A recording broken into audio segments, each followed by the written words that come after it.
হে মুসলিম, হে প্রিয় মা ও বোনেরা, আপনারা পর্দা থেকে দূরে, প্রিয় ভাইয়েরা নামাজ থেকে দূরে আপনারা বিড়ি সিগারেট অনেক কিছু খাচ্ছেন কেন? আপনার ভিতরে যে শত্রু এই নাফস আপনাকে এই পাপ কাজে বেশি সহায়তা করেছে। আসসালামু আলাইকুম ওয়া রাহমাতুল্লাহি ওয়া বারাকাতুহু। ইন্নাল হামদুলিল্লাহি ওয়াহদাহু ওয়াসসালাতু ওয়াসসালামু আলা রাসূলিল্লাহ। আল মারজান টিভির পক্ষ থেকে সকলকে জানাই আন্তরিক শুভেচ্ছা এবং অভিনন্দন। আল মারজান টিভি আমরা দ্বীনের আলোচনা এবং দ্বীনি সকল বিষয় আপনাদের কাছে শেয়ার করব ইনশাআল্লাহ। আজকে অতি গুরুত্বপূর্ণ একটি বিষয় আপনাদের কাছে আমরা শেয়ার করতে চাচ্ছি। সেটি হচ্ছে আমাদের জীবনের সব থেকে বড় শত্রুকে। আল্লাহ রাব্বুল আলামিন তিনি তো পবিত্র কোরআনে বলেছেন শয়তান হচ্ছে আমাদের প্রকাশ্য শত্রু।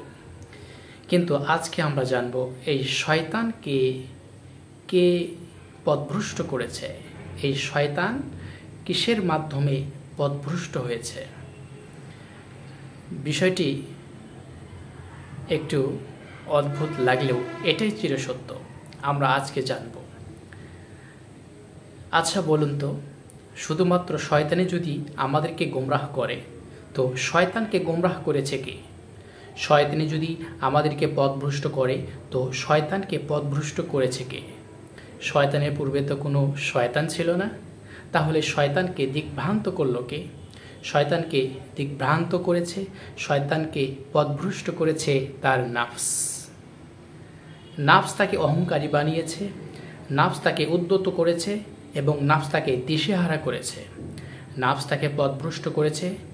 এই সত্ত্বেও কেন আজ আমরা নাফসের ব্যাপারে এত উদাসীন? নাফসের সম্পর্কে আমরা একেবারে জ্ঞান অনেক কম। কেন আজ আমরা এই নাফসের কাছে শিকলবন্দি? উচিত ছিল নাফসকে আমরা শিকলবন্দি করব, কিন্তু উল্টো সে আমাদের শিকলবন্দি করেছে।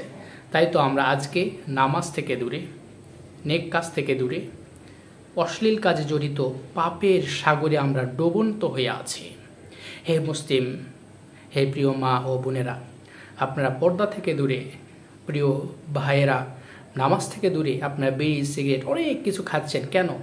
আপনার ভিতরে যে শত্রু এই নাফস আপনাকে এই পাপ কাজে বেশি সহায়তা করেছে। ইমাম ইবনে তাইমিয়া রাহিমাহুল্লাহ এনার একটি কল রয়েছে খুবই চমৎকার। সেই কলটি হচ্ছে, বাহিরের শত্রু আমার কি ক্ষতি করবে যখন আমার ভিতরের শত্রু আমার নাফস। তাহলে বুঝেন, এই নাফস ভিতরের শত্রুকে আপনি কন্ট্রোল করতে হবে। শয়তানের কাজ শুধু ওয়াসওয়াসা দেওয়া, আর আপনার এই খারাপ কাজগুলোকে বাস্তবায়ন করে আপনার আমার নাফস। তাই নাফস থেকে আল্লাহর কাছে পানাহ চান। আল্লাহ আমাদেরকে নাফস এর প্রতারণা থেকে আমাদেরকে হেফাজত করুন, আমিন। আবারও সকলকে আল মারজান টিভির পক্ষ থেকে জানাই আন্তরিক শুভেচ্ছা। আপনারা বেশি বেশি শেয়ার করবেন এবং আমাদের পাশে থাকবেন। আল্লাহ আমাদের যতটুকু সামর্থ্য রয়েছে আমরা চেষ্টা করব, আপনারাও দোয়া করবেন এবং শেয়ার করবেন, দ্বীনের জ্ঞান প্রচার করবেন অবশ্যই।